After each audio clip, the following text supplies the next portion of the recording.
Os demais palestrantes. A Ângela vai falar sobre repovoamento das colmeias devido aos eventos climáticos.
Boa tarde a todos.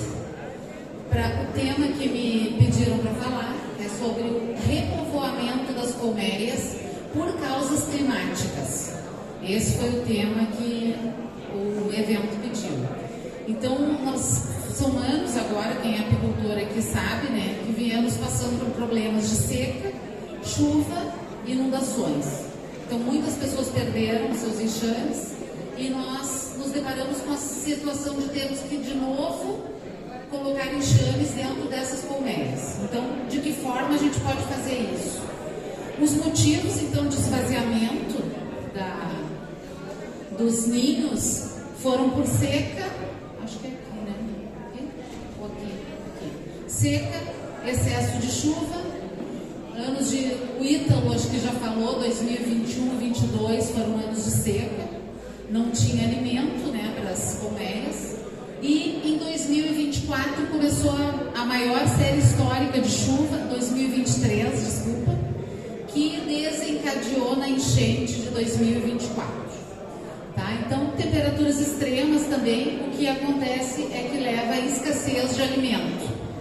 O que nós vamos ver uns dados da Embrapa, que foi um levantamento, acho que até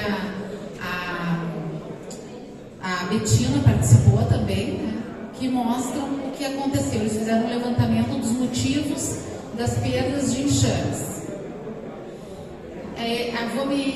Vou me não vangloriar, né, mas demonstrar aqui do meu trabalho de mestrado. Está aqui o professor Aroni, que foi meu orientador, e o Nadilson, que foi minha banca, e onde eu consultei, eu coletei amostras de alguns apiários em 3 municípios. Por que eu vou falar deles aqui para vocês? Porque em 2023 eu tinha que coletar nesses apiários. E eu comecei a visitar eles no final de agosto e não tinha nenhuma gotinha de mel. Nada. Mas não tinha uma colherinha dentro do ninho. Não tinha na melgueira e também não tinha no ninho. Fui em agosto de 2023, fui em setembro, fui em outubro e todas essas vezes eu não achei nada. Eram apiários de produtores, né? E eles não alimentavam. Só tinha um apiário que ele sempre tinha, que era de um apicultor que alimentava regularmente. E aquele alimento que tinha lá não era alimento que ele dava e elas estocavam. Era alimento que elas utilizavam como energia para ir voar e buscar alimento na rua. Então, a importância de manter o enxame com termorregulação, alimentado, essa alimentação vai deixando as abelhas com condições de saúde e condições físicas de irem buscar alimento. Então, aqui, para vocês terem uma ideia de onde eu coletei as amostras, onde eu visitava, e durante as visitas eu não via, E esses 2 pontos aqui, ó, aqui está o município de Camaquã, né? Essa aqui foi no Google. Esse aqui é o município de Chuvisca, que é atrás de Camaquã, o município de Dom Feliciano e o município de Encruzilhada do Sul. Daquele ponto até aqui, ele deu 132 quilômetros, mas em linha reta dava 86. E mesmo assim, em 3 municípios não tinha alimento, não se achava alimento, era muito difícil, assim, foi aparecer finalzinho de novembro, início de dezembro. Bom, isso aqui eu trouxe para mostrar para vocês que esse problema climático, ele não é só no Brasil, ele não é no Rio Grande do Sul, né? Esse aqui em 2023 foi um problema que aconteceu no Iraque, uma seca muito forte no Iraque, que foi agravada pela temperatura elevada, que chegou a 50 e poucos graus, obrigando os apicultores a migrar as colmeias para outro país, tá? Kurdistão, no país. Então, o problema climático, ele não é só nosso. Nós vamos ter que nos adaptar e vamos ter que manejar as abelhas de uma forma que elas sobrevivam nesse período. Temos que favorecer as condições para elas. Aqui no Rio Grande do Sul, que ficou muito visível para todo mundo, foram as enchentes. E a Betina, eu acho que participou de um levantamento de por que os enxames morreram, né? Porque muita gente acha que a maior parte dos enxames morreu afogado e não foi. Vocês vão ver o que o estudo, a pesquisa deles revelou, a entrevista deles com apicultores revelou, tá? Então a gente tem aqui algumas fotos, né? O que acontece depois que aconteceu o problema, né? Muita colmeia morta. Então o apicultor começa a recolher essas colmeias no campo, busca elas todas, recolhe, elas estão ali com lodo, ou aquelas que não foram afogadas, que só morreram, tem abelha morta, tem vazia, tá mofada, entra formiga, são vários os motivos, né? Aqui então mais um caso, que esse é o caso mais notório nosso, que o mundo inteiro viu o que aconteceu aqui, né? Aqui também, colmeias que foram perdidas. E aqui, Leandro Rittel, os dados da Embrapa com os percentuais, tá? Então aqui que foi as causas de perdas de colmeias após os eventos do desastre climático no Rio Grande do Sul. Tô certa, doutora Betina? Então, é o seguinte, ó, muita gente acha que a maior parte das abelhas morreram afogadas. E não foi só afogado, teve muito enxame que caiu no barranco, na região da serra, que é terra muito inclinada, tem apiários que desciam o barranco inteiro, né? E não é um barranquinho, é um morro gigante, com a mata toda que tem nele, não era lugar que era desmatado, era lugar com a mata virgem ali, e desceu tudo. Então, olha aqui, ó, 10% dificuldade de acesso. O que significa isso? Os apiários estavam em locais que não tinha como o apicultor chegar lá. Acabou a estrada, não tinha acesso. Então, 10% das perdas de colmeias foram por problema de acesso. 14% foi ataque por predadores. O palestrante que foi antes de mim, ele falou do pássaro, que o pássaro fica comendo, né, as abelhas, porque ele não tem o alimento, ele está com falta do alimento. Se é carência de florada, é falta de alimento. Então, onde nós estamos com problema? Um problema de alimentação, de suplementação de alimentação. Né? Eu não estou fazendo uma condenação ao apicultor. Eu sei, eu trabalho com apicultores, eu também tenho os meus enxames, né? Foram praticamente 3 anos que a maior parte dos apicultores não teve produção para comercializar. A seca e a chuva acabou com tudo. Então, muitos apicultores não tinham, às vezes, eram condições financeiras para irem repondo. Quem tinha foi colocando, né? E quem colocou alimento não perdeu enxames. Então, muitos apicultores não perderam enxames, também tem isso.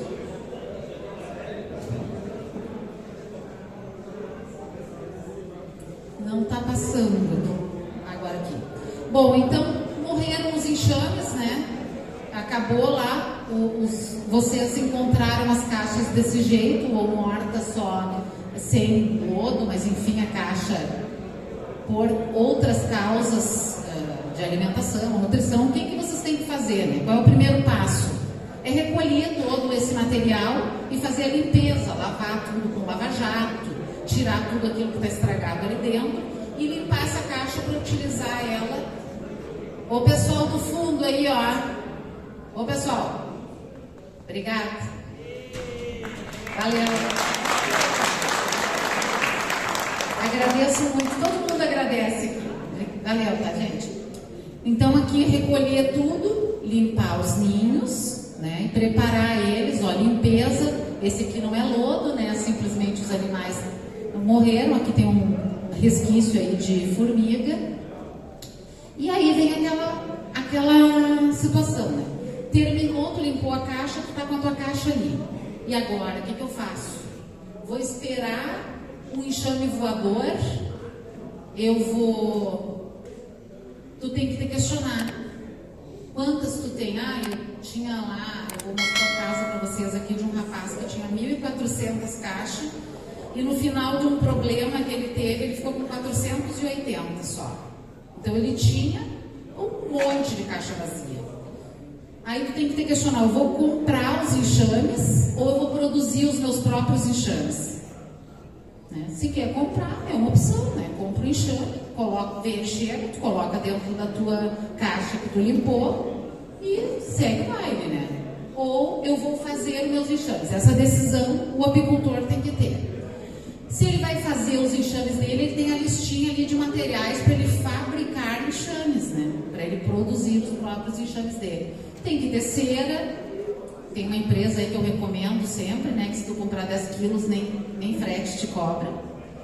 Tu vai ter que colocar as rainhas, que aí tu vai optar por realeira, ou princesa, ou rainha fecundada, vai ter que escolher as opções que ou tem para comprar ou vai produzir também, né? Tem que ter operários, porque o enxame precisa das operárias, alimento energético, proteico e o poncho, que a gente usa, que ajuda bastante no desenvolvimento dos enxames, principalmente quando a gente está com um enxame muito pequenininho. E se nós partirmos desse pressuposto aí que vocês perderam 50% dos enxames, 40% dos enxames, vocês têm poucos enxames para dividir, para multiplicar. Tu não tem uma fonte muito grande, tu não vai poder sair dividindo aquela divisão normal, dividir no meio. Tu tem que utilizar de uma forma que tu possa fazer mais enxames com pouco material.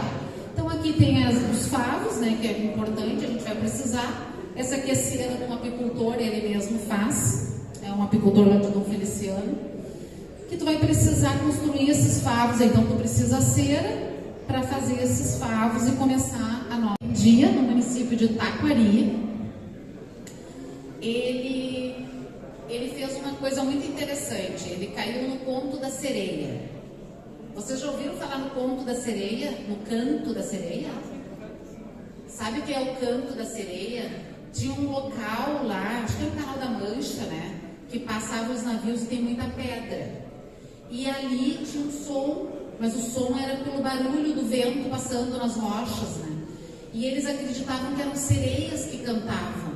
E as pessoas seguiam o caminho e batiam com o barco nas pedras e afundavam o barco. Então a mitologia diz que quem conseguiu pela primeira vez passar, encheu de cera de abelha derretida no ouvido e passou remando sem ouvir o canto da sereia. Então o canto da sereia é uma coisa que é docinha, que é boa, que te dizem, mas que ela não vai te levar para um lugar bom. Esse é o canto da sereia. Qual é o canto da sereia que esse rapaz aqui ouviu? Eu vou fazer tu produzir 100 quilos de mel por colmeia. Com a minha consultoria, a pessoa disse para ele, tu vais produzir 100 quilos. Ele comprou uma consultoria online, pagou essa consultoria online, Eu não sei quanto ele gastou, eu acredito que eram 6, 7 mil reais na época, que deve fazer uns 3, 4 anos isso, né? E aconteceu o seguinte, ele entrou no meu grupo de atendimento do Sebrae e eu liguei para ele em março. Tudo bem? Eu sou aqui a consultora do seu grupo, tenho que marcar com o senhor, eu estou muito ocupado, eu não tenho tempo esse mês. E no outro mês ele não tinha tempo, no outro mês ele não tinha tempo.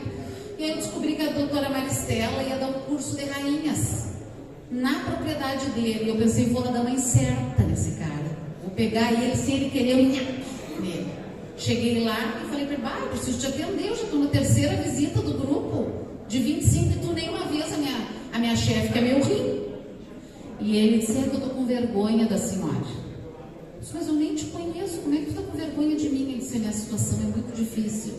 Eu disse, meu amigo, isso é que nem filho quando está no colégio, se está mal, chama a recuperação no começo, uma professora particular. Não deixa para o fim do ano, vamos lá. Daí ele combinou comigo e fomos no apiário. Ele disse assim para mim, foi um ano, acho que foi 2021, foi um ano que o nosso frio, ele foi até dezembro, tipo 15 de dezembro ainda, eram dias assim de 13 graus, 12 graus, foi um ano muito frio e um ano muito seco também. E daí ele disse, tá, e o que eu preciso? Combinei com ele, quinta-feira que vem eu venho aí e tal. E daí eu disse, olha, tu me arruma uma lona e um facão ou uma tesoura e nós vamos para o apiário. Aí cheguei lá, entrei na bandeirante dele e fomos, né? Chegamos lá, acho que eu não desliguei. Essa situação aqui, gente, eu não estou aqui agora com... Vocês conhecem aquela xícara Duralex? Aquela marronzinha agora está valendo ouro, né? E as abelhas que tinha dentro do enxame dele, estava desse jeito, ó, eram 5 caixilhos e não enchia uma Duralex, não encheria um copo desse aqui de abelhas operárias. As rainhas, ele tinha colocado 1.100 rainhas novas, ele contratou uma pessoa que fez as rainhas e introduziu nos enxames, elas estavam com 5 meses, 6 meses, eram novinhas, não eram rainhas velhas. E ele me disse assim, eu cheguei lá, né, ele abriu a caixa, e ele de um lado e eu do outro da caixa, né, aquela situação assim, ó, eu nunca tinha visto uma coisa tão feia. Eu parada ali, né, de mão para trás, macacão, olhando aquela situação. E ele disse para mim, o que a senhora acha? Era outubro.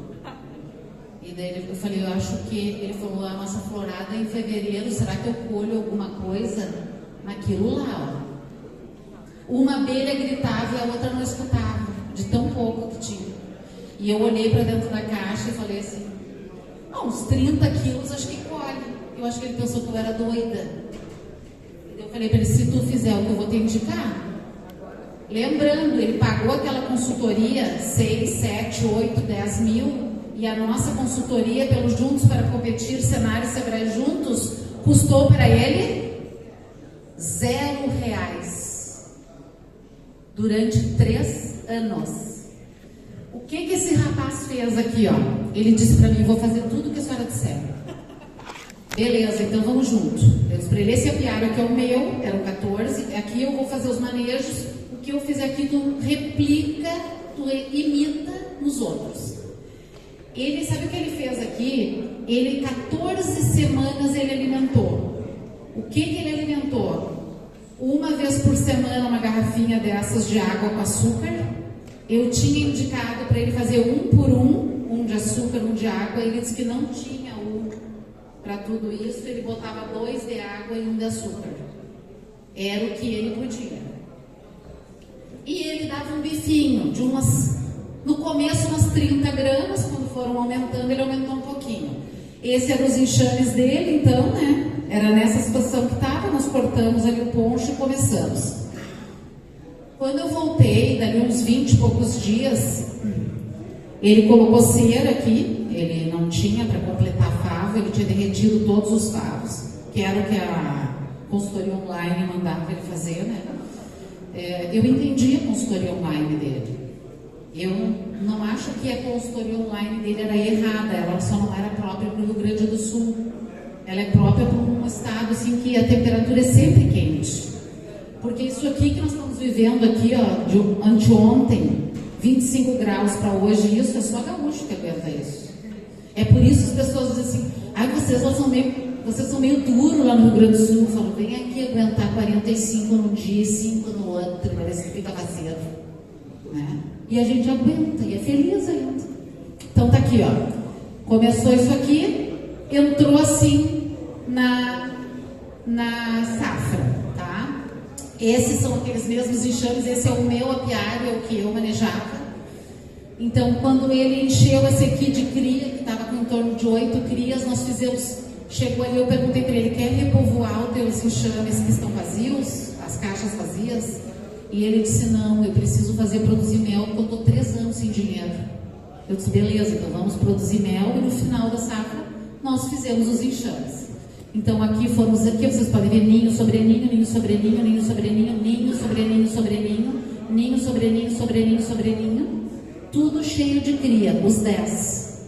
Tá? Os enxames eram muito bons. Bom, tem que ter rainha, né? Essa aqui é a foto lá do rapaz de Dom Feliciano, que ele trabalha com chave de fenda. Tá ali a fotinho dele. Tem que ter rainha jovem, para a gente poder fazer enxame. Aqui também é a produção de rainha dele, quando ele faz rainha própria, né, para fazer. Porque quando a gente perde muitos enxames, tu não tem, como eu falei, muito material, tu vai ter que ir criando material, te virando ali aos poucos, né? E eu vou mostrar isso para vocês, a gente pode fazer. Aqui só como saudade, né, de um grande produtor de rainhas nosso aqui do Rio Grande do Sul, que vendia genética e produtividade material muito bom, que a gente tem que ter o cuidado de comprar material genético de pessoas que sabem o que estão fazendo, porque a gente também pode trazer problema para dentro de casa, né, tem que ter o cuidado com isso. E a rainha, ela também, aqui como eu falei para vocês, eram rainhas jovens e não estavam fazendo postura. Então não adianta só tu ter uma rainha, como falou aqui, já 2 falaram antes, acho que o Ítalo falou, e quem falou antes de mim, nós temos que dar condições para essa rainha, para ela fazer o que vocês querem que ela faça. Vocês querem que ela faça muita abelha, e vocês têm que dar condições para ela. O que ela precisa? Ela precisa de temperatura, porque ali dentro tem que estar entre 30 e 35 graus. Imagina hoje, como é que vai estar 30 a 35 graus lá dentro? Ela tem que ter alimentação suficiente, né, para ter alimentação para as larvas, porque rainha não é responsável. Ela não sai fazendo filho se não tem comida para dar para eles. Negativo. Não tem comida, acabou filho. Não tem. O Bolsa Família da abelha, quem dá é o dono. Ele que é o responsável pelo Bolsa Família. E tem que ter nutrizes para nutrir essas larvinhas, né? Então nós temos que ter completo isso aí. Então uma rainha jovem, eu vou voltar aqui porque era rainha jovem e não tinha postura, tá? Ela tem que ser jovem e produtiva, tem estímulo, nutrição, condição para os operários e tem que ter favo. Esses enxames são desse produtor aqui, tá? Que eles chegaram depois de 14 semanas, chegaram nessa condição. Quando ele começou o trabalho com a gente, era só um ninho, não tinha mais, era um ninhozinho, e 3, 4 caixinhas, chegou nesse ponto. Esse eu sei exatamente o que ele gastou. Eu fiz o cálculo ali pelos 6 quilos de ração de açúcar. Vocês imaginam aqui, ó, isso aqui são 500 ml, né? Ele gastava mais ou menos 200 gramas de açúcar por semana, vezes 14 semanas, dá 2,4 kg. Foi o que ele gastou para chegar naquela situação ali, ó. Então não é um absurdo que as pessoas pensam, mas eu vou gastar o que eu não vou ganhar. 2,4 kg, quanto é que estava, Felipe? Na última vez que tu me ajudou a comprar açúcar? 12,99, 5 quilos, né? Então 13 daria para 2 enxames, né? Então imagina, não é um absurdo, são 6, 7 reais que tu vai gastar. Não é um horror que tu não pode. Não, depois não se paga. Se paga. Se paga, 2 quilos de mel tá pago, né?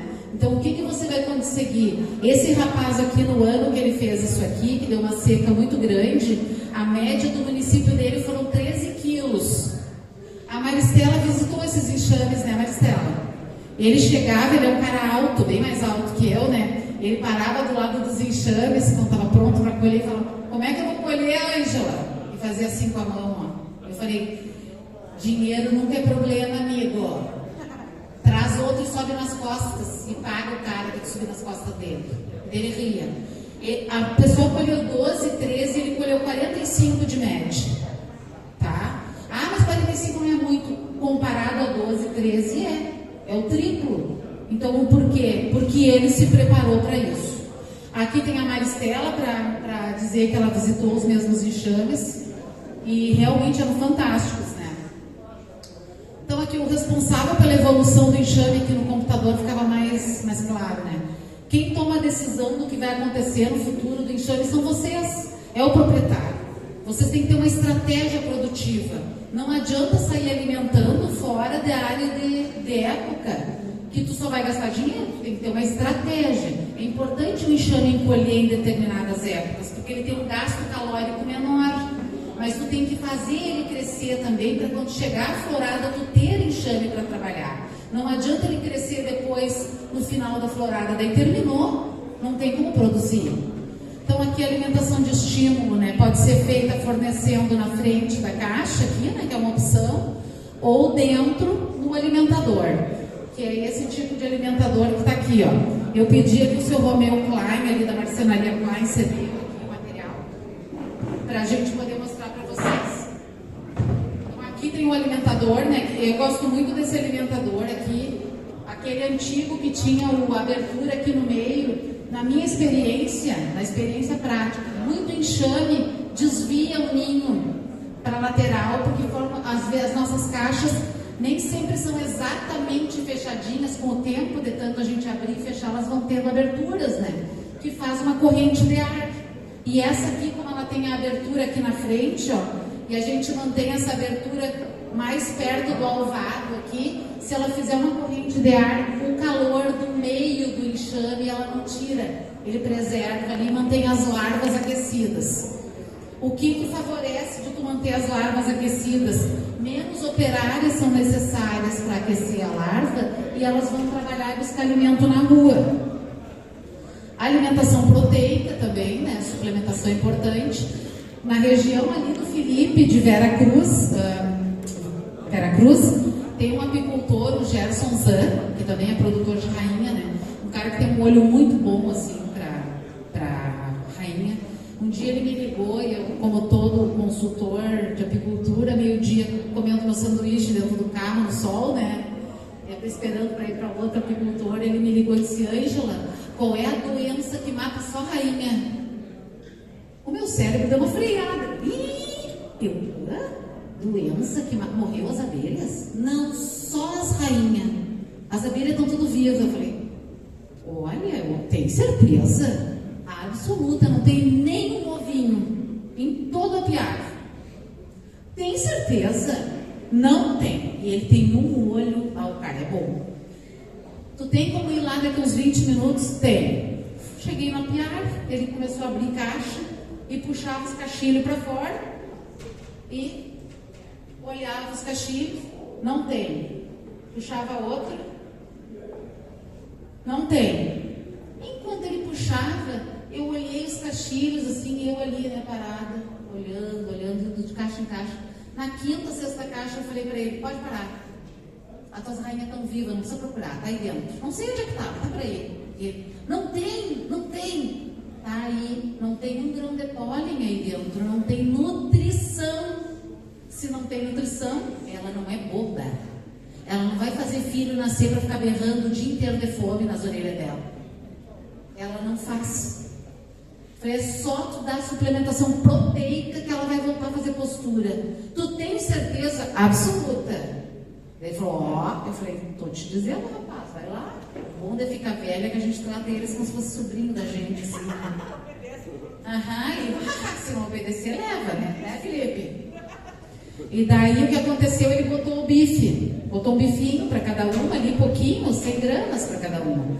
Dali uma semana ele me ligou: Ângela, olha a foto. Já tinha as bolinhas, uma bolinha assim do tamanho de um punho assim fechado, de postura. Ela retomou a postura. Quando a Nutriz começou a ter de novo geleia real, a Nutriz não tinha geleia real para alimentar as larvas. Então, quando a gente alimentou com proteína, por isso que o Ítalo falou da importância, a professora Luni também, de trabalhar com uma proteína boa, né?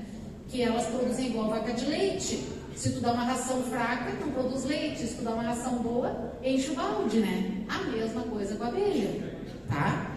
Então, o ideal seria pólen, né, professora Aroni? Mas não tem, né? A gente vai trabalhar com o que a gente tem. Então, vai trabalhar com uma suplementação proteica. Quando vocês forem fazer enxame novo, nem sempre vocês vão ter pólen. Vão ter que trabalhar com bife.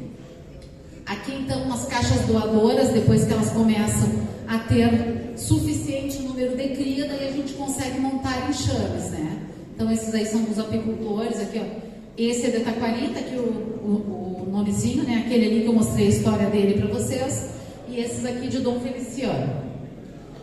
Muita gente faz os enxames nos núcleos, também são chamadas de caixa isca, que são essas aqui. Tem vários tamanhos, tem as com 5 quadros, tem com 4, tem com 3, tem com 2, né? Que vocês aqui parece que chamam de núcleo baby, né?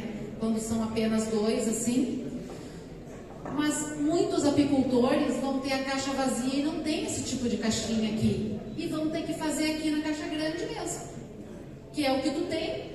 Tu vai gastar, tu já perdeu 40% dos teus enxames, ainda vai comprar a caixinha? Faz com o que tu tem, te vira, né? Dá teus pulos, né? Não é assim que a gente foi criada, a nossa geração, que a gente chegava, mãe, eu não tenho tal coisa. Te vira. A gente se vira com o que a gente tem. Então, a forma de confecção. Eu agora, Maristela, acho que eu vou chamar alguém, deixa eu ver. Ô, Felipe, vem me ajudar aqui. Viu? Bom, eles me chamam, dizem que eu sou tia. E tá, porque eu fico mandando.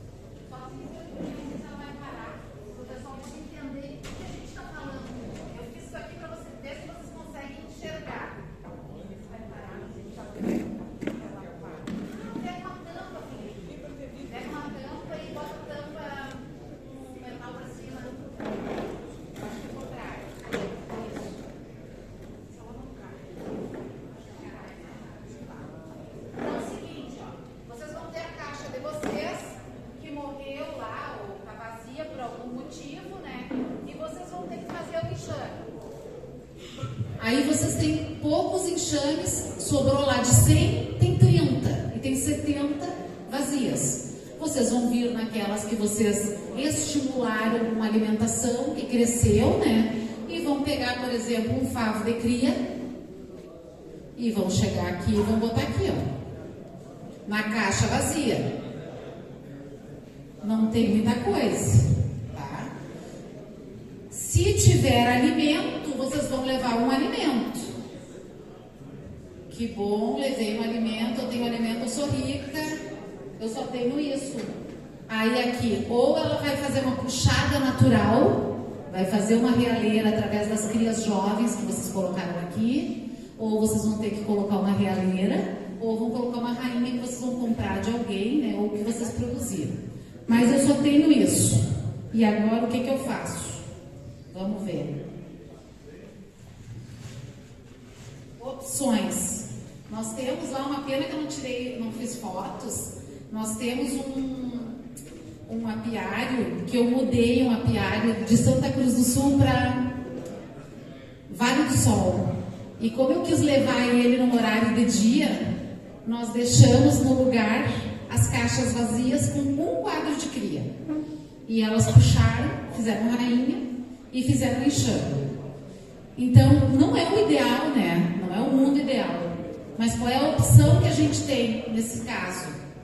É tu utilizar de alguma forma uma proteção porque tu vai ter pouca operária. Então, tu vai pegar e tu vai utilizar o plástico de uma forma que tu envolva eles, mas deixa aberto para as abelhas entrar, um lado vai ficar aberto, mas aqui dentro tu vai ter a concentração de calor, mesmo com as poucas abelhas que estiverem ali. Aí tu vai pegar, seriam esses dois aqui, né? Não é dessa forma, a gente abre o plástico, envolve e volta. Eu só fiz assim para ficar mais fácil. Pode ser, né? Pra gente. Vamos abrir para ficar bem como tem que ser?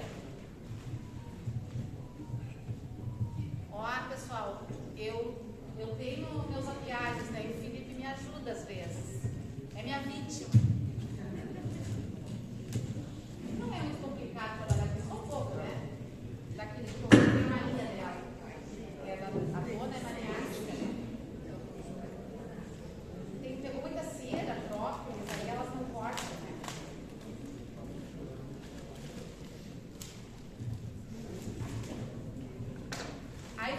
pegar essa aqui, vamos fazer aqui em cima. Vamos pegar aqui assim. Vamos pegar aquele único quadro que vocês têm.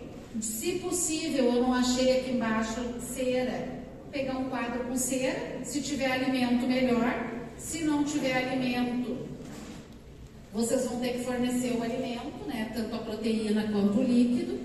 E vai deixar aberto um lado. Isso aqui vai funcionar como uma estufa, onde ela vai ficar aqui. E vai lá para a caixa. É um pouquinho menor, né? Ficou grande, mas só para facilitar aqui para nós. E vai colocar aqui, ó. E vai utilizar a tua caixa. Obrigada, Felipe. A tua caixa que tu tinha lá. Nós parecemos aquele coisa de mágico, né? Estamos fazendo um espetáculo. E tu vai fazer a tua caixa trabalhar desse jeito aqui. Dali uma semana, alguns dias, tu vai lá, ela puxou a cera, tá tudo lotado, tu vai abrir, botar mais um cachinho, vai abrindo e colocando mais, até ela tá completa e vai começar a trabalhar. Tá? Então são formas, dá para a pessoa começar a trabalhar com as caixas que tem. Então, se tiver alimento, ótimo, né? Se não tiver alimento, tem que fornecer, tem que botar o alimentador. Esse alimentador que está ali, o mais adequado. Então, aqui a confecção, a gente sempre vai, quando tem pouca abelha, o melhor é trabalhar com plástico. A Carol ali, ó, que está ali na porta, me ligou a semana retrasada, né, Carol? E me disse, eu tenho um enxame, ele não manda, Angela. Eu alimento toda semana, trouxe para o pátio de casa, ele não manda. Falei, bota, ensaca ele. Vai lá e bota, faz uma barraquinha nele. Não precisa fechar todo assim, né? Ela fez uma barraquinha só por cima. E ele desenvolveu, aumentou, ela está aumentando, já aumentou mais, Carol? Ela abriu postura depois que eu fiz isso. Tá, então o calor ajudou. Ela tava, lembra que eu falei, a rainha precisa de temperatura, precisa de alimento. E são as formas. Então, desse jeito, vocês conseguem chegar em enxames grandes, né? Muito populosos, produtivos, que devolvam para vocês o investimento que vocês têm feito nelas. Porque a abelha, ela tem que pagar o aluguel da caixa. Você comprou, você pagou, ela tem que pagar esse aluguel. O sucesso, então, está na força desses 3 elementos aqui, ó. Da pessoa, da rainha e das operárias. Mas para promover isso aqui depende de vocês. De quem é o guardião da colmeia, tá? Aqui é o Felipe, esse que me ajudou aí, ó, aqui, e aqui é o Clainson, num dos apiários que eu sou a cuidadora do apiário. Tá? Muito obrigada, foi um prazer ter conversado com vocês. Estou aqui para as perguntas. Obrigada, Angela. Obrigada pela aula aqui, né, pelo show, sempre, né? Muito prazer estar contigo aqui. Agradeço a participação e o convite, aceito o convite da nossa palestra.